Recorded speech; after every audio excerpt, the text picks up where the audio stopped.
Guys, he's like gonna jump on in like 1 minute. I know, he's almost here. I have the participant window open and I get to allow him to enter. It's weird, I'm gonna be smiling because I'm just excited to see him. Some nervous energy. He's a busy man. He's doing lots of world saving. We were 45 minutes early.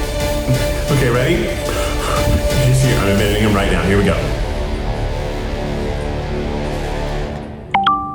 Hey, hi guys, how you doing? Hi, Dr. Fauci.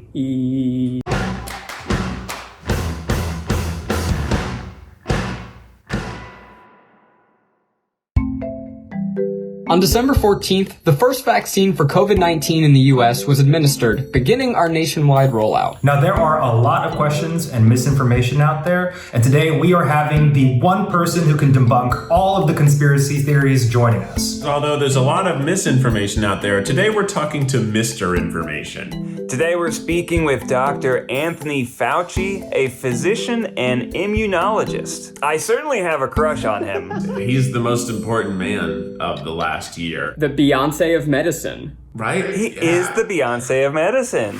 Immunologist Dr. Anthony Fauci. Dr. Fauci. Dr. Fauci. I think there's nothing more important than him doing his job. I'm Dr. Anthony Fauci. My name is Dr. Tony Fauci. During the course of the pandemic, Dr. Anthony Fauci has been the physician most Americans have relied upon for their information. Fauci graduated first in his class at Cornell Medical College. His career spans 6 presidents and over 30 years of research. Not only did Dr. Fauci foresee this kind of pandemic, scientists at the NIH have spent years preparing for it. We're going to use public health measures to help us safely get to where we want to go.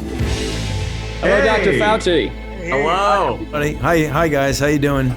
We're so Wonderful. good. Doing well, thank you. Good. We love you. So Dr. Fauci, this is the fastest vaccine in human history. People want to know, did we undermine the safety of the vaccine because it was done so fast and without long-term studies? Okay, so that's a great question. It's the most commonly asked question. There was no cutting corners. Safety was not compromised. Scientific integrity was not compromised. And I think people need to understand that the speed was related completely to the breathtaking scientific advances that had been made over the previous 10 or more years, where you can get the genetic sequence of the virus, which then take that sequence and insert the appropriate gene into these very new and unbelievably efficient vaccine platforms. And that didn't sacrifice any safety at all.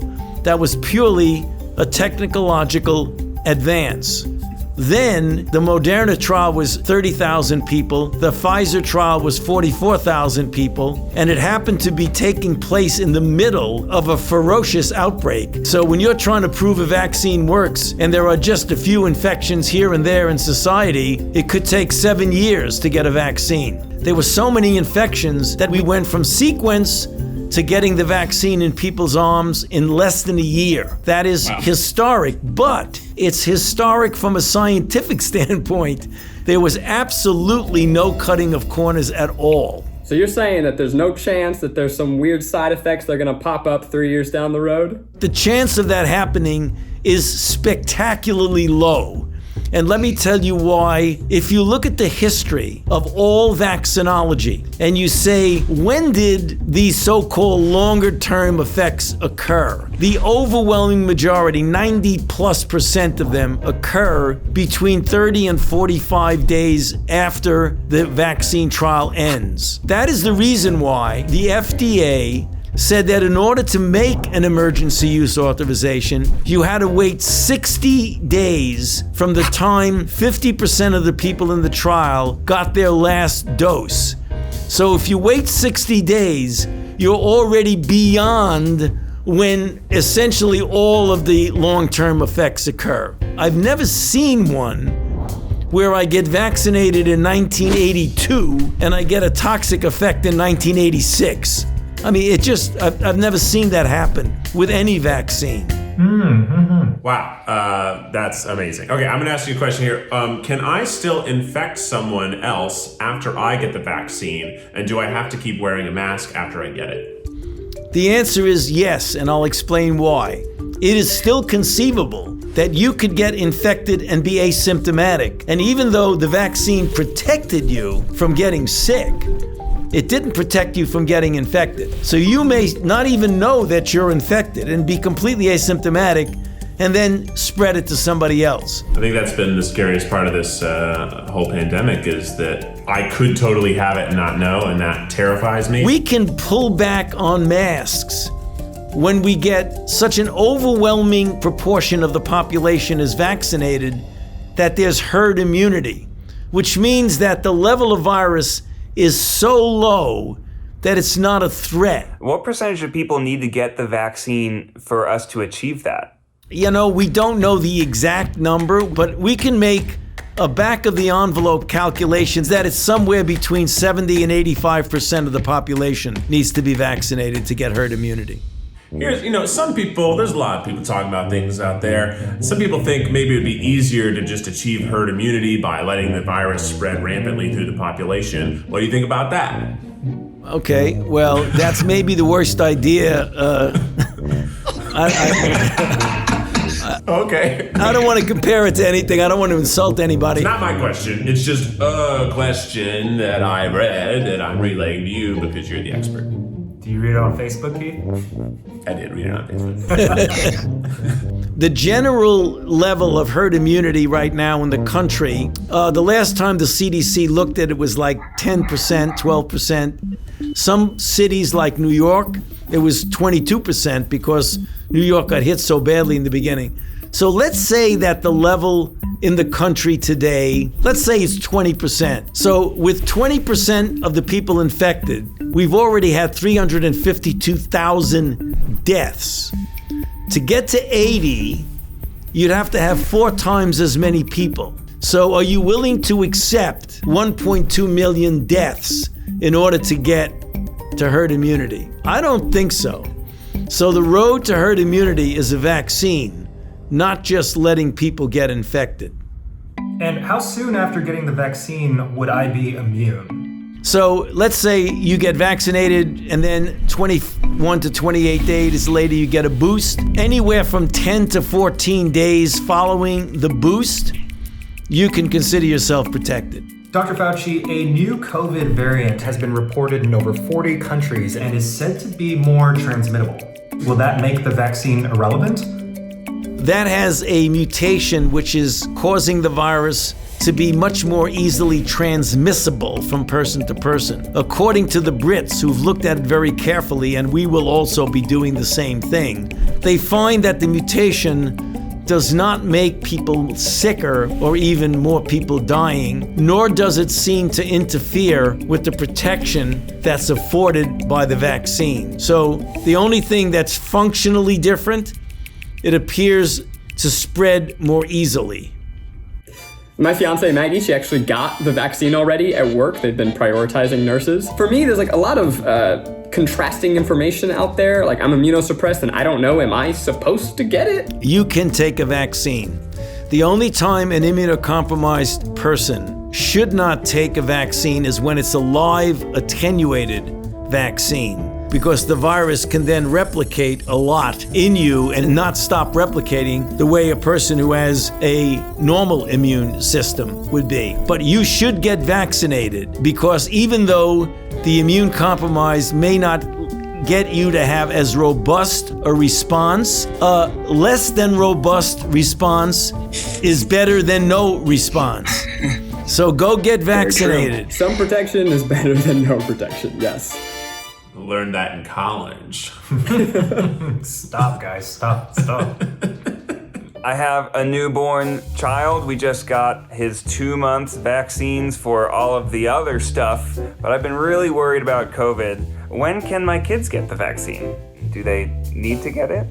They do, but let me tell you what the strategy has been for decades and decades and decades with vaccines. Children and pregnant women are vulnerable, so the general policy has been you do not vaccinate children or pregnant women until you've proven that the vaccine induces the same sort of response that it induces in normal adults and protects them. And you do what's called a bridge. You bridge the immunogenicity study in the children and the pregnant women with the efficacy study that you've already completed, and you make a determination that it's okay to give it to children. We're going to start that likely towards the end of January. We'll be doing that in children. Oh, that's soon. So, Dr. Fauci, we know that the vaccine doesn't instantly make everything better. So what can you tell us about what the next few months look like? By the time we get to April, I think it would be open season, namely anybody can get vaccinated. There's no restrictions on it at all because all the priority people have been vaccinated. If we then vaccinate at a very good rate, President Biden has made the announcement that he's going to try and get 1 million doses a day, so that 100 million in the first 100 days. If we do 1 million a day, by the time we get to the end of the summer, we will have reached that percentage of herd immunity, so that in the fall, if everybody gets vaccinated, that should get vaccinated, we can start approaching a degree of normality. That doesn't mean nobody wears a mask, but that does mean kids can feel secure at school, you can go to a sporting event, you can go to a restaurant and have dinner, you can go to the theater, things like that. The critical issue is that we want to really make sure that this vaccine hesitancy that we see around gets overcome by the truth that the vaccine is safe and it's efficacious and it will protect you, your family, and ultimately all of society. So go out there and beat the bushes. Tell your friends to get vaccinated. Dr. Fauci, you've been interviewed by the best of the best the world has to offer, but never by 4 idiots at once. Next up, we have a lightning round. Are you ready?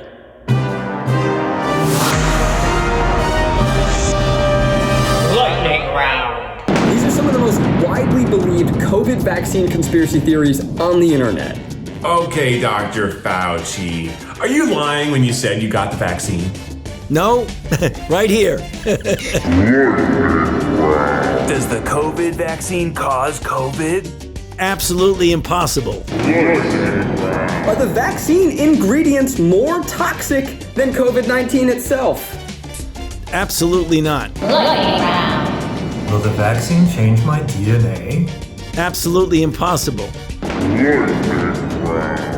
Well, do the vaccines deliver a microchip with a barcode into my arm to keep a track of me wherever I go?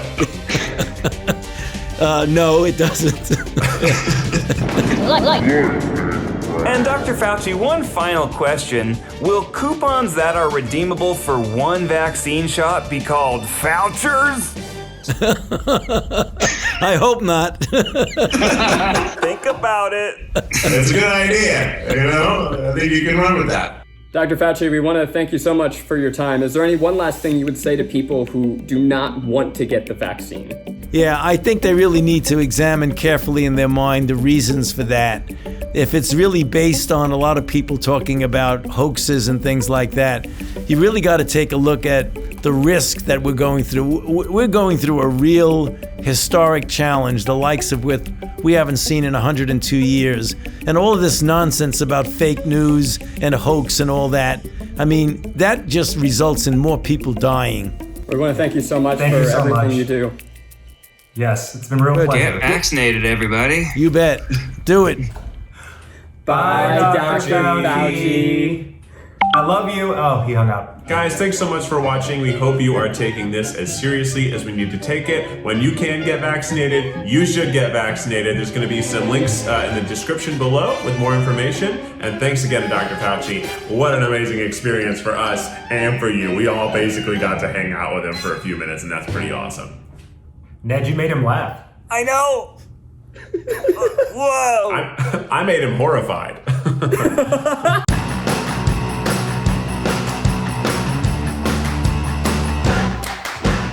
You didn't hear that I loved him.